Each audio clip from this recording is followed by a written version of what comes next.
Hello, my name is Christina, and in this video, I will show you how GIDEON can be useful to clinical microbiologists. Now, microbiologists are incredibly important people. They play a huge role in helping diagnose diseases, and they often work hand in hand with physicians to do so. So let's start with a clinical case of James. James, who has recently traveled to Egypt for a holiday, and upon returning, about 14 days later, developed a fever, diarrhea, and severe headache. James went to his local physician to complain about these symptoms, and his physician strongly suspects that he has meningitis. So what I'm doing here, I'm adding all the clinical findings into the GIDEON probability engine so that GIDEON can run Bayesian analysis based on our knowledge of how common is each symptom in each disease and how common is each disease in each country. So it's all epidemiology driven to an extent. Having added these findings, the physician asked James, has he done anything unusual in Egypt? And James said, well, actually, no. The only thing he's done is indulged in all-you-can-eat buffet, which was there.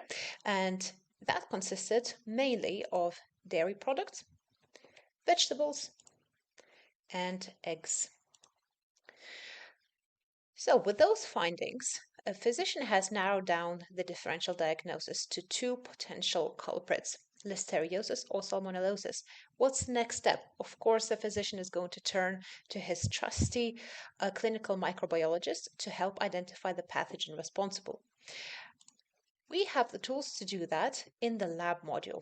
Now, if we go into lab probability engine, we can now start adding the findings that we observe under the microscope. So in this case, we have a gram-positive bacillus that is not acid-fast, that is motile. It is also facultative pathogen and grows on ordinary blood agar. And I could carry on down this list and add all the relevant findings, positive and negative findings, but I could also just use this search box and very quickly enter these phenotypic tests and findings in here. So I'm just entering hepatocyte hydrolysis, L-rhamnose. It is also very important to add any negative findings. So for example, no oxidase in this case. And very quickly, we can see that we have an 88% probability of this pathogen being Listeria monocytogenes. Now, I could ask GIDEON why it's not something else. For example, why is it not Salmonella enterica cerovar typhi? And GIDEON will tell us because these particular phenotypic characteristics do not match this pathogen. So I could either remove them and recalculate, or I could trust my findings so far and determine that this could well indeed be Listeria monocytogenes. I'm going to go in and view the pathogen page to learn a little bit more. This is particularly useful for any fellows or any fresh to the field microbiologists that perhaps don't have all the detail committed to memory just yet. And so we can go into the pathogen page and learn more about it. We have the etymology, defining what the name stands for, notes, ecology, drug susceptibility tool. Now, this is incredibly useful if we want to prescribe drugs for several pathogens at the same time.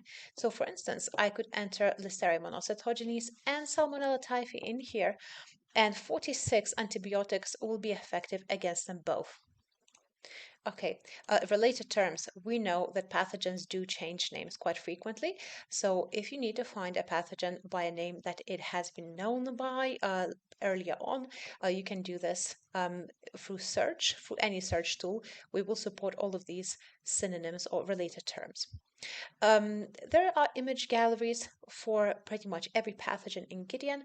We have 2,000 plus medically important pathogens in this database and also their full phenotypes. Now, this whole phenotype thing is great, and I can now email it to a colleague, I can share it with a friend, but what's more useful is that I can compare this pathogen side by side to another one. And GIDEON is the only tool in the world that allows you to do that so quickly and easily. So in here, I am now in the compare section, and I chose to compare bacteria. So there are plus signs all over the interface that you can use to add these things into the table. And I'm now in my table, and I only have one pathogen, but perhaps I want to compare it to my other likely culprit, Salmonella, and just for no good reason, Brucella suis as well, just for good measure. Now I can sort by their phenotypic characteristics and see side by side exactly how they are different. You can see the slider at the top show only distinguishing characteristics. That's what shows the differences. Now, if I select compare phenotypes, I can compare the entire phenotype, and the table is pretty long. And I can then download the PDF with the entire table, email it to a colleague so that we can compare findings and so on. Or again, I could use drug susceptibility tool over here to add all the pathogens in my table and see if there is an antibiotic that's effective against all three of them. And in this case, there are 19 that will be. Okay, so here's how clinical microbiologists can help the good doctor identify the disease. But clinical microbiologists do a lot more than that.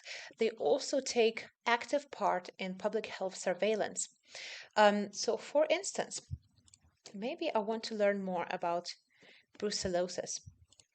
Okay, and GIDEON has disease notes, quite extensive disease notes with all clinical presentations, galleries, and so on.